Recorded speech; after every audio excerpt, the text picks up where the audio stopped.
Please join me in welcoming Mr. Young.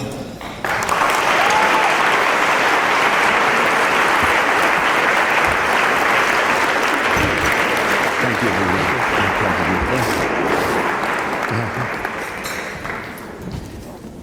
Thank you so much, Orville. I flew in this morning from New York and was in Washington, D.C. before that. I was advising the president on negotiations over North Korea.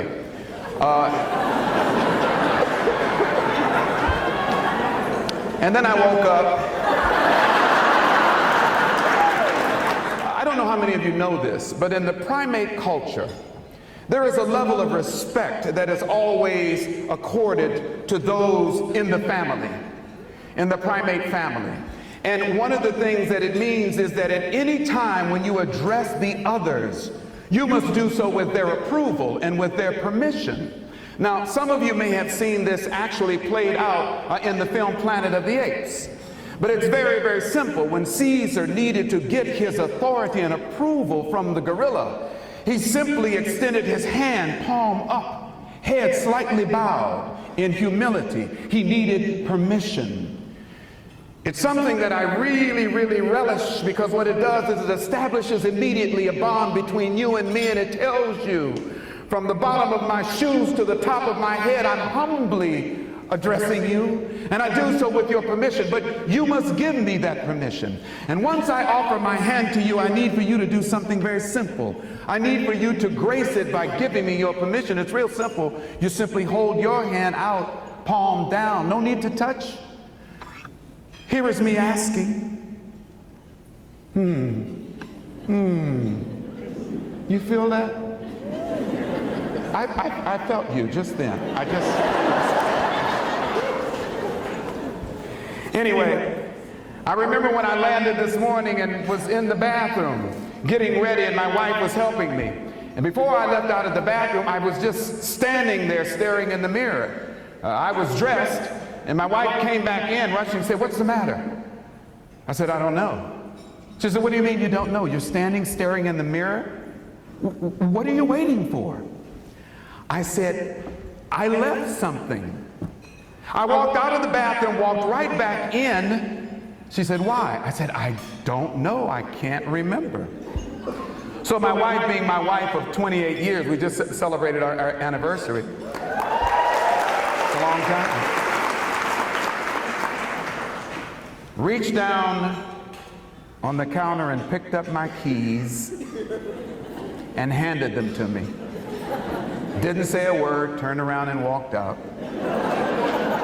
And then I could proceed. But for a moment I was stuck, staring in the mirror, because I couldn't remember why I was there. Remembering that thing is called purpose, ladies and gentlemen.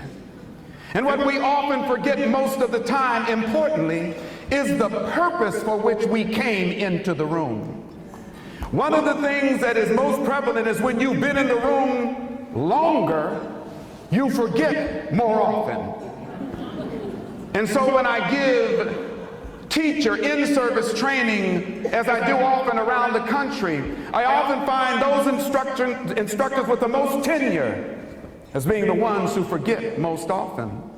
My mother was a very smart kid, but in her family she was the oldest. And when her mother became deathly ill, it was the protocol in the family that the oldest has to quit school. And so my mother, when we came to Los Angeles, took on the only job she could take on without education. She became a maid. That woman who was a maid realized that if she was going to make life different for her children and for herself, she would have to change something. She would have to go through a transformation. Ladies and gentlemen, think about it seriously. In this country and in the world, there aren't many things that help to transform our lives. Yes, you can hit the lottery, but the chances of that are so remote. Don't bank on it. Education is the key to changing lives, not only in this country, but around the world. She went back to school at night at Jordan High School in South Central LA. Got her high school diploma there, but she didn't stop. She said, I want to go to college. And so she went on to LA Trade Technical College, a community college in Los Angeles. And she got her nursing license and went on to fashion a 20-year career in the medical profession. The 1954 Supreme Court decision that ended discrimination in higher education. Remember, that was landmark. It took place in the arena of education, because education is a powerful tool. Nelson Mandela said, education is the most powerful tool which you can use to change the world. I am not speaking in lofty terms, ladies and gentlemen, when I say that what you hold in your hand as a gatekeeper is access to gold. Education, higher education in particular, represents the hopes and the dreams of people who in many cases have risked their lives to get what you have, because you have something that they need. You are a gatekeeper. By definition, you hold something of value that these young students come to you to get. I was in South Africa in 2008 for Nelson Mandela's 90th birthday. And I had the pleasure of teaching at a school in Soweto. And while I was there at the school, I was able to work with students. There were about 70 of them in one room. And it was about English literature. And I told them, all right, the next assignment is a reading assignment. And what I'd like for you to do is I'd like for all of you to bring out your books, go to page whatever it was, and let's begin to read that chapter. And what they did was they all began to get up and rush towards the front of the room. Scared me a little bit. And then one of the other teachers in the room said, Mr. Young, forgive them, they're going to the book. I said, what book? She said, the only book in the room. And they all gathered around this one book with these tattered pages. And they all wanted the chance to read not a paragraph, not a sentence, 3 words. And then the next person, 3 words, 3 words. I was in Oklahoma, and I will not out the name of the college, but a very well-known college down there, and I was doing professor in-service training. This was 2 years ago. And I was talking to a group of distinguished professors, and I spoke to them for about 2 hours with question and answers and all of that. And I remember coming back to Los Angeles and getting a series of emails from one of the longest tenured professors who CC'd the president of the college with all of the emails that were sent to me. And what the professor said simply is, how dare you come here and tell me how to teach my students? I am a professor of history and anthropology. I have a master's degree in psychology. I understand students. Let me tell you, Mr. Young, what my purpose is. It's not to hold their hands. It is to disseminate information, which they need. And once they have the information, it is up to them to do something with it. And then he signed off with all of his degrees behind his name, which were well earned, by the way. But the point was this, and I mentioned this as a model tonight. That thought is so prevalent in higher education, and it's not just professors. There are people in your position as well who feel that as a gatekeeper you have this goal, but it is up to the student to come and get it and pry it out of my unopened hands. It gives you a sense of power feeling that way. It gives this professor a sense of power by saying what he said. And so I challenged him, with all due respect to the man that he was and the fact that he took the time to write me so many emails. And I said, here's the challenge. And I'd like to offer it to you today.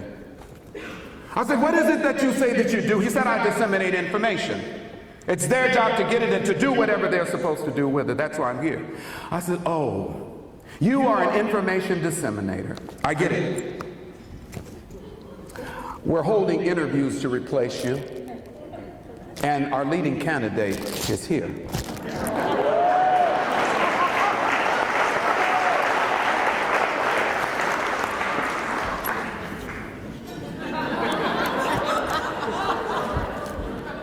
interviewing this new candidate, this upstart candidate, we realized that it can disseminate 1,000,000 times more information than you can.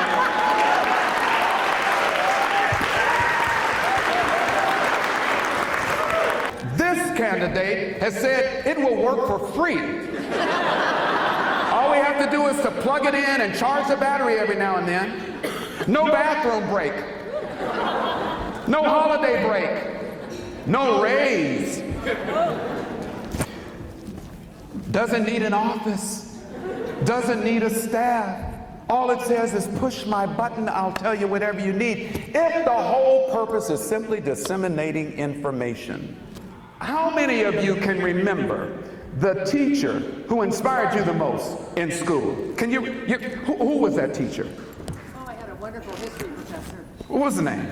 His name was, well, I had two. Earl Coleus was one. Yeah. But, he was at USC. At USC, my alma mater. Good man. Now, why do you remember him in that way? He was called Saint Sondag. He was an undergraduate. Which speaks for itself. But what was it about this man that makes you recall his name now? They told engaging stories and involved me in the process of learning. Yes, he brought you in. He cared about you. He inspired. Somebody else, come on. Somebody has to have a teacher here, a coach. Where at? University of, well, she was at University of Pacific. I don't know where you are now. Oh, UOP. Oh, she's in the room. She speaks about her mentor in the room. Not to embarrass her, but why would you call her out now? That patience, endurance, integrity, and ethics. I went to USC. Is USC represented in the House? Trojans. Yeah. Do we have time for the fight song?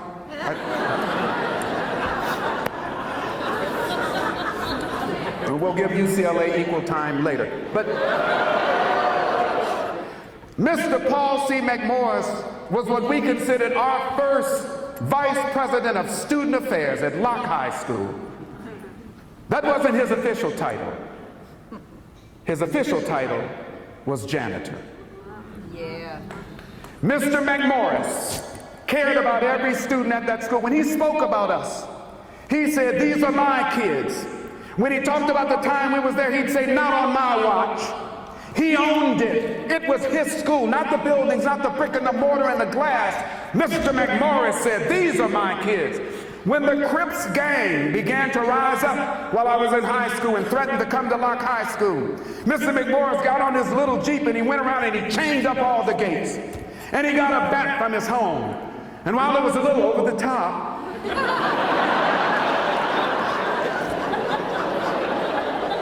Mr. McMorris sent a message to the rest of us. He told us, "You all go back to school. You go into your classes and don't you worry about a thing. Mr. Mack is on duty." And he stood there with that bat and nobody came. Nobody came. You talk about safety in schools, that was Mr. Mack. You talk about caring about students, Pat, that was Mr. Mack. Mr. Mack passed away 2 years ago, and he had the biggest funeral of any administrator, any counselor, any teacher, anybody we ever knew in South Central LA. They had to have 3 sessions for this man's funeral. They came because they loved him. They came because he believed in them. They came because he said, "Not on my watch." A computer can spit out all the data it wants, but it can never hug a child. It can never say, "Not on my watch." It can never say, "Go back safely to the classroom, I've got it. Mr. Mack is on duty." I just am so excited about what's going to happen when you go back to your schools and your students see the new energized you, the new invigorated you, the choir member who went back and read the words to the song again.